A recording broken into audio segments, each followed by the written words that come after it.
Video को like करके आगे शेयर ज़रूर कर देना। कर माँ बाप को रोटी के लिए तरसा कर, माँ बाप की बद्दुआएं लेकर जन्नत का ख्वाब देखने वालों, जन्नत इतनी आसान नहीं है, जन्नत इतनी आसान नहीं है। अल्लाह अकबर। ईमान पे खात्मा होगा तो जन्नत मिलेगी, और ईमान पर खात्मे की फिक्र किसको है? अल्लाह अकबर। क्या लोगों के कानों ने ये नहीं सुना कि जब कोई मर्द औरत जिना करते हैं तो ईमान उससे ऐसे निकल जाता है जैसे कोई कपड़े निकाल लेता है। अल्लाह अकबर। अंदाजा तो करें, और छतरी की तरह उसके सर पे साया फगन हो जाता है। फैशन के नाम पर जिना के अड्डों को आबाद करने वाली कौम फिर जन्नत के ख्वाब देख रही है, और वहां 50 साल जिसकी तकबीर उलफ फौत नहीं हुई। इतना बड़ा अपने जमाने का मुहद्दिस इमाम सुफियान सौरी का उस्ताद कहते हैं, मौत के आखिरी जिस दिन मौत आना था उस दिन जिंदगी के आखिरी दिन रो रहे, मेरा खात्मा ईमान पे होगा कि नहीं होगा।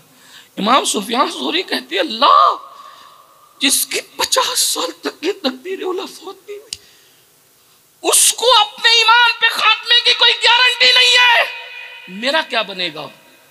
इमाम सुफियान सौरी पर अल्लाह का खौफ इतना गालिब हुआ कि इस जुमले को सुन के कड़कड़ कड़कड़ करके उनकी रीढ़ की हड्डी टूट गई, और जवानी में इमाम सुफियान सौरी रदी अल्लाह ताला जो है वो लाठी लेकर, यानी अल्लाह के खौफ की वजह से उनकी रीढ़ की हड्डी टूटी कि जब मेरे उस्ताद को ईमान पर खात्मे की कोई गारंटी नहीं है तो मेरा क्या बनेगा। हजरत इमाम, बहुत बड़े इमाम फिका के, अपनी किताब मदखल में नकल करते हैं कि जब कोई इंसान दुनिया से जाता है, पूरी जिंदगी ईमान बचा बचा के रखा, बहुत बचाया, ईमान बहुत बचाया, जब मौत का वक्त आता है, साहिब मदखल लिखते हैं कि शैतान उसकी माँ और उसके बाप की शक्ल बनाकर आता है, क्योंकि अल्लाह ने शैतान को यह इख्तियार दिया कि वो जिसकी चाहे शक्ल बना ले। बस एक शक्ल में शैतान नहीं आ सकता, वो शक्ल है शक्ल मुस्तफ़ा जाने रहमत। हत्ता के ख्वाब में भी शैतान मुस्तफ़ा जाने रहमत की शक्ल में नहीं आ सकता। किधर है वो लोग जो मुस्तफ़ा जाने रहमत की तरह होने का दावा करते हैं? अरे वो शैतान जो सबकी शक्ल बना ले, वो क्या शक्लें बेमिसाल है कि शैतान हजार इख्तियारात के बावजूद शक्ल मुस्तफा ख्वाब में भी नहीं बना सकता।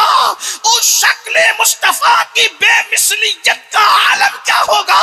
वो कमाल हुस्न हुजूर है कि गुमान नक्स जहां नहीं, यही फूल खार से दूर है, यही शम्मा है कि धुआं नहीं। लम याती नजीर कफी नजरिन मिसले तो नशुद पैदा जाना, जगराज को ताज तोरे सर सोहे है, तुझको शहेदो सरा जाना, लका पतरुन फिल वजहिल अजमल खतहाल माजुल फाबरे अजल, तोरे चंदन चंद्र परो कुंडल रहमत की भरन बरसा जाना। उस शक्ल को शैतान भी अपनी शक्ल, वो उस शक्ल में शैतान कभी, क्या बेमिसलियत है हमारे आका की। साहिब मदखल लिखते हैं, शैतान माँ की शक्ल बाप की शक्ल बना के एक को इधर बिठाता है, एक को उधर बिठाता है, और माँ बाप की शक्ल में आके कहता है ईसाई हो जा, क्रिश्चियन ईसाई हो जा, क्योंकि फुला बंदा ईसाई होके मरा तो बहुत आराम में है। यहूदी हो जा, क्योंकि फला बंदा यहूदी रह करके मरा तो बहुत आराम में है। अब बताइए, एक तरफ मौत की तकलीफ है, एक तरफ मौत की शिद्दत है, और माँ की शक्ल में और बाप की शक्ल में शैतान आकर के उसको वरगला रहा है। कैसी कठिन घड़ी होती होगी। आसान है ईमान पे मरना? बच्चों का खेल है ईमान पे मरना? नहीं मेरे भाई, अगर ईमान पे मरना आसान होता तो गौस पाक जैसे लोग ईमान पर खात्मे की फिक्र करते। इतना आसान? हमने तो बस दीन को खेल बनाया। मैं जल्दी जल्दी से पढ़ूं। कुछ लोग है दुनिया में, डर है कि मरेंगे तो काफिर होके मरें। नंबर 1, नमाज में सुस्ती करने वाले, डर है, खौफ है कि अगर मरेंगे तो काफिर होके मरे। नंबर 2, सुन्नते रसूल को जानबूझ के तर्क करने वाले और सुन्नत के मुखालिफत में बिदअत को रिवाज देने वाले। कितनी बिदअत है तुम्हारे माशरे में मेरे भाई। मैं कोई गुस्से में नहीं कह रहा हूं, मेरा अंदाज ही ऐसा है, मुझे माफ करें।